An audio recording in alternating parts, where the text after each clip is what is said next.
আসসালামু আলাইকুম রহমতুল্লাহি ওবরাকাতুহু। আজকে আমি দাঁড়িয়ে আছি হাতমখা গোরস্থানে। আপনারা দেখতে পাচ্ছেন ওই সাইডে একটা দাফন কার্য শুরু হচ্ছে। তো এখানে কোনো বড়লোক গরিব ধনী কোনো ভেদাভেদ নেই।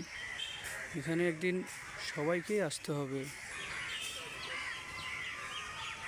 তো এখানে না আসুক, সবাইকেই একদিন এই তার নিজ বাড়িতে যেতে হবে। এইটাই কিন্তু নিজ জায়গা, নিজ বাসা। আমরা যে এত বড় বাড়ি গাড়ি করি, নিজের এটা আমার, এটা ওইটা আমার, এটা আমার, এগুলো সবই ভুল। সব ফেলে আসতে হবে, সব ফেলে থুয়ে এসে এখানে আসতেই হবে।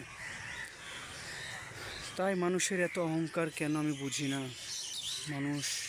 মানুষের জায়গা জমি ভাই ভাইকে ছাড়ে না, বোনকে ভাই বোনের ভাগ দেয় না বুঝিয়ে, নানান ইত্যাদি। এত মানুষের বেঁচে থাকলে এত ক্রিমিনালি বুদ্ধি। তো আপনারা দেখতে পাচ্ছেন এখানে অনেকে শুয়ে আছে, অনেক বৃদ্ধশালী মানুষ, অনেক গরিব মানুষ। এখানে কেউ ধনী গরিব বলে এখানে কোনো